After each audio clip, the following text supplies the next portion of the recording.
Hello everyone, it's Pat at Beads and Plenty More, and today I'm going to talk about making this S-hook spiral bracelet. I've got units that are made with the S-hook like this, and then I've also put together the little unit with the straight piece of a loop on each side with a bead.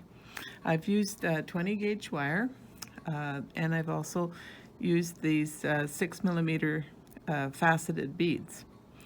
Okay, so let's get started. The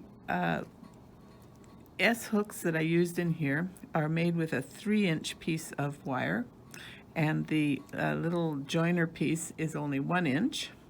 And of course, we've got to use 2 inches for something.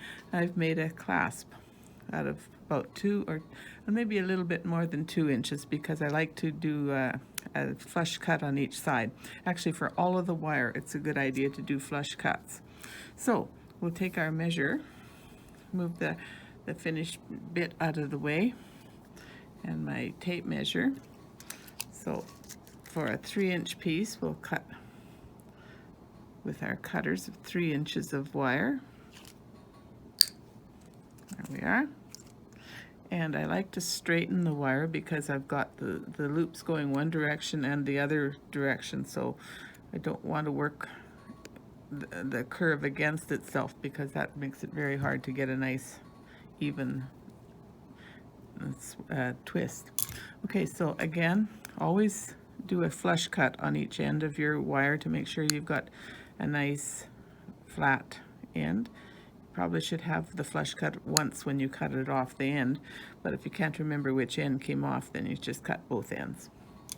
So what we do is we take the round pliers and we do a small circle. It's important to get this small circle closed because we don't want the loops coming apart, and if it's moving around, it might come apart. So one little circle one direction and one circle go in the other direction. Just a tiny circle like that. So then we go into this small circle with the round pliers still. Oh, that one's not matching up exactly. There we are. And we'll grab and we'll do the first bit of twirl without moving the pliers. Just bring it in like so. Go in there like that and make that. Start the circle, and this side we'll do the same. Just start the circle. And get rid of that square edge there. So once we've got the circle started, then I like to use the chain nose pliers to hold while we do some more circling. And we bring it in from one side, turn it around, and bring it in from the other side so that they get the S-hooks to look very similar. There we are, and a little bit more on this side. And we want to leave these outsides open because that's what we're going to hook into. This one can tighten up a little bit. There we are. That's all there is to it, just a 3-inch piece, and you circle from one side and circle it the other way. So with the little 1-inch piece that I've used for the bead, because I've already done flush cuts on this one, so we'll go ahead and we'll make a circle on one side and level that up so that it looks more like an eye pin. Put the bead through, and I want to do the circle so that it's the same on the other side so that the unit doesn't twist. So we'll just do this like so. And I leave them open at the start because we want to hook them in. Now if they don't match up, you can always just turn them a little bit. So we'll go ahead and I'll hook in some of my units here. So this one I've got ready to hook. So I'll just release the round, the open side here. The open side is this side.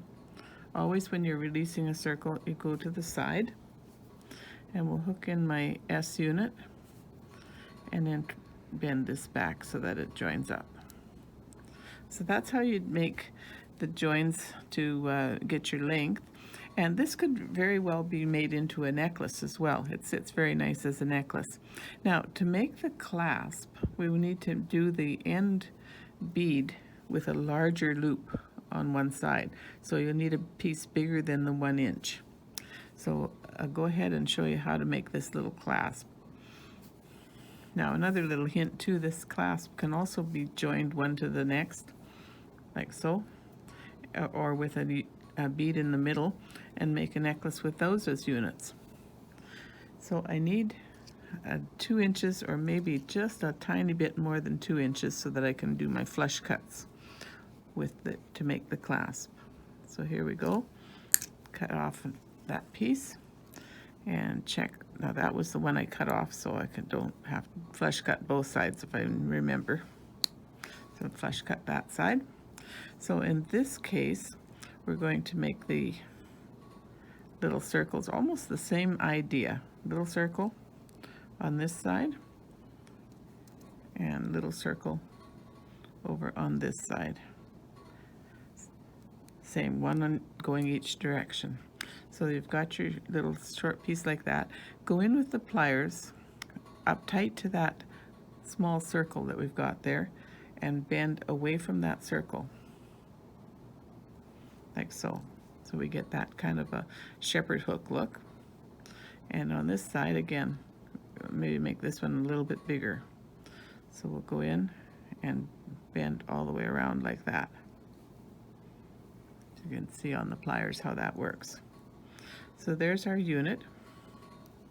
And so I'm going to have one end of it hook into the larger circle that I made here. And then that one I'm going to close up totally. And then this one will be the one that hooks in and out. So have fun making your S hooks, something that you can sit and make several of them and then put them together, link them together later. So that's another idea of how you can make wire jewelry. Thanks for watching. Bye for now.